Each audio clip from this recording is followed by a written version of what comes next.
Definitely not my type. Okay, I'm rolling. Ah, you're rolling. All right. Well, Eric, it's good to have you back in Dallas. Well, thanks for having me back. Yeah, you were here during talk radio, spent quite a lot of time here. Mm-hmm.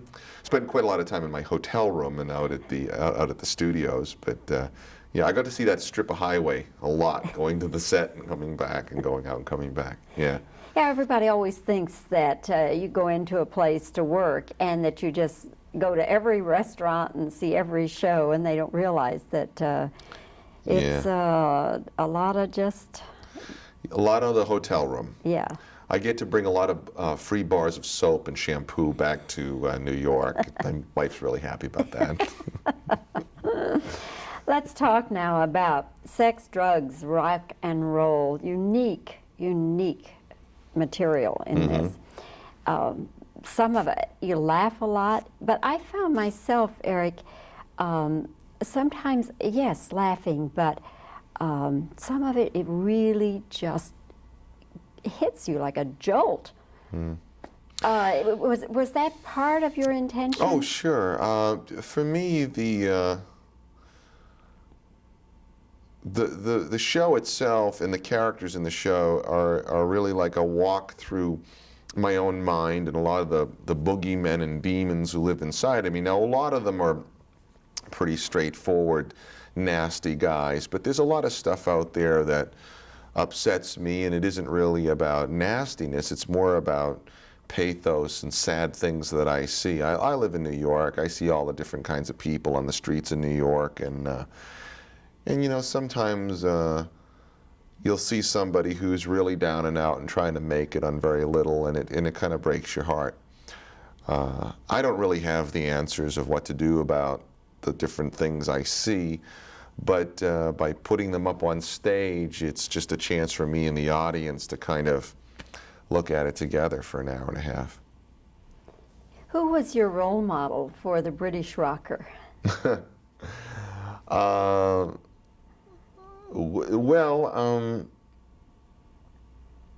there was one, Steve Tyler of Aerosmith had said something like the British rock star, something along the lines of, you know, I've done a lot of drugs, I've had a lot of great times on drugs, I've had a lot of adventures on drugs, I've written some of my best music on drugs, but don't do drugs, they're terrible things.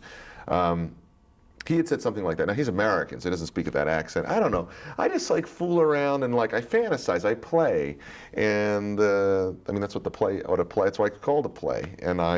And then these things come out. Which do you personally prefer when you sit back and look at the work? Do you prefer the stage version or the film version? I like the film because it's an opportunity to really sort of try and capture lightning in a bottle and hold it. I think John McNaughton did a great job of just really letting an audience just sit there and watch it and not gussy it up with a lot of extra stuff. For me, personally, for performing, the stage show itself is a special thing, like any piece of theater that is sort of between me and the audience, and once the show's over, it's over. You know, if you weren't there, you missed it, and anything can happen on any night, so that's its own special thing. For the film, did you find yourself at all constrained by the fact that there were cameras on you? Sometimes I would suddenly turn to look at a character, and the characters I'm looking at is imaginary, so I'm supposed to just look at air, and instead I'm looking right into a camera lens, and it would disconcert me a little bit, but I try to not think about the cameras, and I've been in front of cameras enough now so that I can just kind of forget they're there. And then I had the benefit of an audience, a paying audience coming to see me, and I just perform for them the way I always do. We hear the audience, but we don't see much of them. Obviously, that was by design. Why? John and I felt that a lot of concert style, I gotta wait until this person comes in. Yeah. Well, come in or get out. Yeah. There, Wait just a second. Okay. Are you okay. Yeah. There are obviously a lot of shows that are live shows that are shot for film and especially for TV these days. And there are a lot of annoying things that get done that, for me, get in my way of enjoying them. And especially watching the audience laughing and having a great time, it gets in my way because I want to make up my own mind about what I'm seeing. John and I decided that we didn't want to see audience that much. We didn't want to show me walking to the theater or in the dressing room or leaving the show and giving autographs and patting a homeless person on the head or any of these sort of sweet-natured things. When you come to see the show, your experience of me is seeing me come out when the curtain goes up, do the show, and then take my bow and go off. And that's what we show you in this movie. The stage version had more characters, didn't it? It had one more character. Yes. Yeah. And you couldn't put him in the film? Or? Well, the film got a little long, and we were really trying to make as high impact a film as possible. And with discussion with the producers, myself, my wife Joanne, who directed the stage show, and John, we decided that it would be okay to remove it. It wouldn't change the intent of the thing at all. In fact, John was the one who didn't want anything cut out at all. I didn't have a problem with it. Which one got left on the cutting room The floor? guy that got cut out is a guy who believes that guns are his salvation. He's really, really into guns, and he's in jail currently, and he tells a whole story about hunting rats in the sewer and blowing them away and feeling like God is. Pretty nasty little piece anyways. I have to save it for Sex, Drugs, Rock and Roll 2, I guess. Will we ever have this on video, do you think, Eric? Oh, sure. I'm sure. In fact, originally this was supposed to be on HBO, and they just wanted to show an hour of it. So we said, well, I'd rather show the whole thing, and we made the film deal. So it probably will end up on HBO anyways. And yeah, I'm sure it'll come out as a video cassette eventually. Sure, why not? Is any one of the characters more fun to do or more special to you for some reason? I really like playing Richie, the guy who hangs out in the corner and he drinks his beer, hangs around with his friends, and they just hang around all night and have parties and have fights, watch TV. I like playing him because I'm not like him, and he's funny, he makes the audience laugh, and he's loose. I'm not very loose in real life, so I get to be somebody I'm not. I mean, that's really the essence of acting for me, is a chance to fantasize and get into somebody else's skin, somebody a lot simpler than me. He's the most fun. I like doing them all. I wouldn't put them in the show if I didn't love playing them. As far as getting the material together, since you write your own stuff, do you make special sorties, as it were, to go out and look at different kinds of people and really study them, or maybe even try to talk with them and rap with them a little bit? I used to keep my eyes open with the idea of sort of notating what people were doing more when I first got to New York, and after a while I just sort of absorbed it into me. I have a very strong sense of what's happening in the streets of New York now. I know people personally who are street people. I mean, and I'll actually be in another part of town and I'll see some guy who's begging on a subway platform, and he'll sort of say hi to me and I'll say hi to him, and we go our separate ways. But I keep my ears open, my eyes open. Whatever's going on out there, I'll keep track of. Now, though, I'm looking more and more at sort of business people and people in show business and all kinds of people in my family for new types and characters to play. I wish I could stay in Texas more, because I think there's a lot of great characters down here, a lot of great characters. How's your Texas accent? I don't know, you all. Is that a good accent? It's not bad. It's not bad. It's not bad for You starters. gotta get that voice in there, that South, that gravelly, masculine. Gotta be masculine. I need something big, though. I'm not big enough to be Texan. Oh. I'm kind of small. Well, we have Texans of all sizes. But You I thought you gotta be big. You think big. be sort of a Robert Strauss kind of Texans. You have a really fine ear for language, don't you?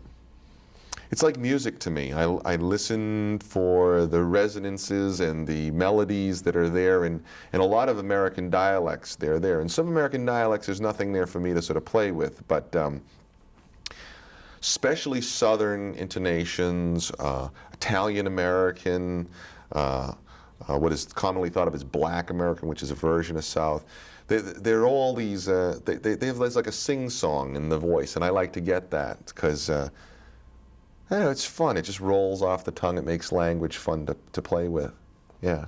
Do you find sometimes that your friends and your family get uptight around you when you start kind of really leaning forward and looking? And People are careful around me of what they say and do. I have an agent in Hollywood that I like to just go to his office and sit there and listen to him when he's on the phone, and he'll say the most amazing things. He works in television, and he'll be saying things like, "So what kind of actor do you want in this thing? Fat? Okay, fat. What kind of fat? You talking dry fat, sweaty fat, happy fat? What kind of fat guy are we talking about here? What kind of fat?" You know, and I'll be like, I can't believe, I'm like listening. Len, keep going, keep going.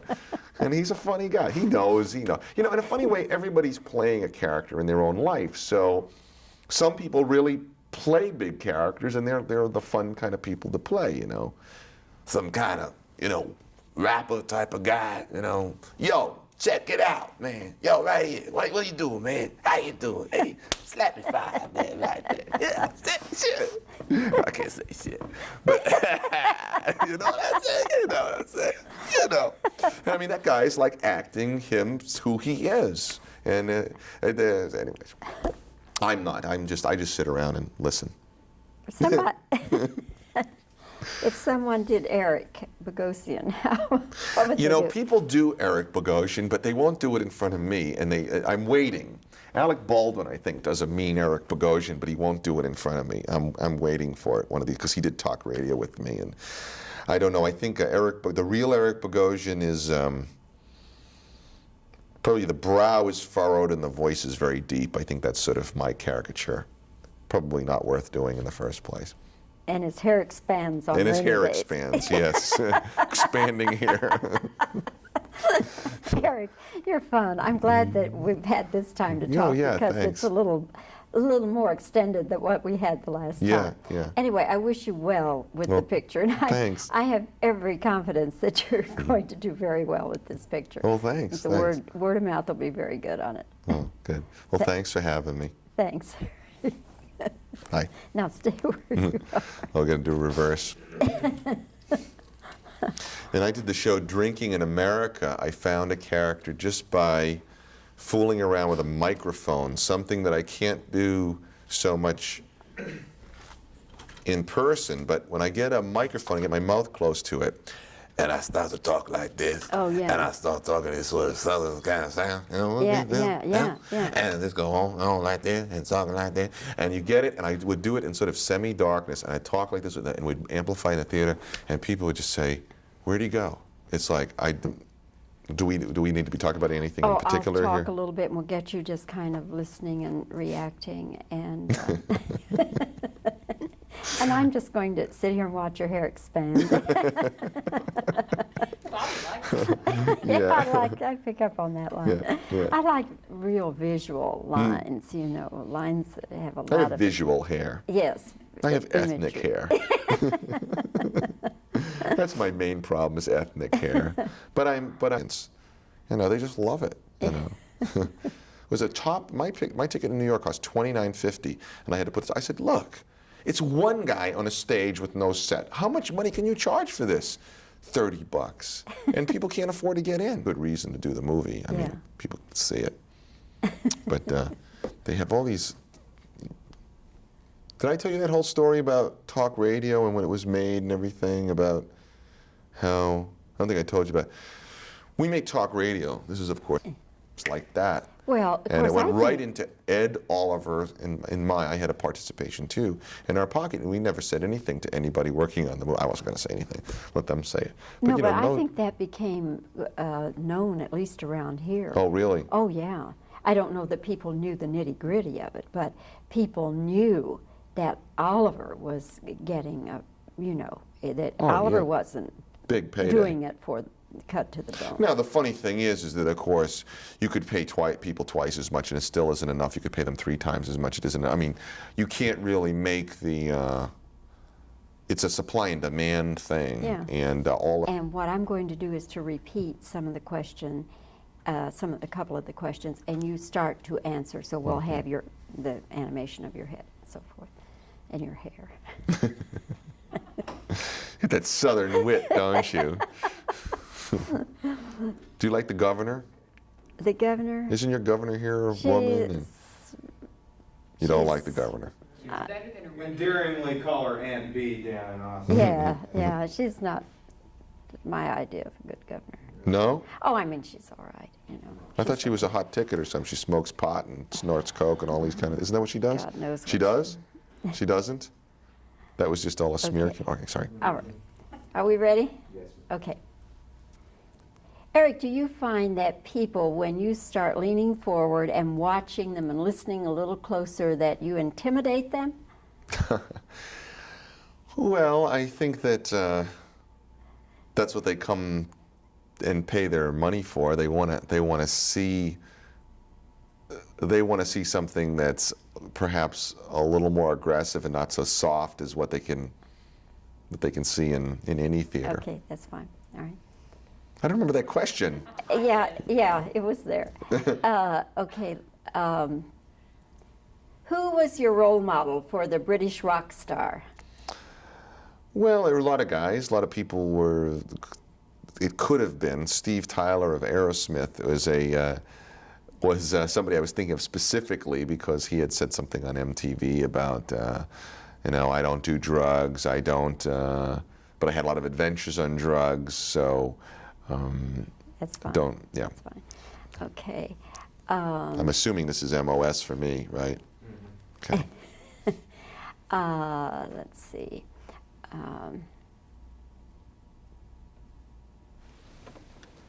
Well, what did I do with it?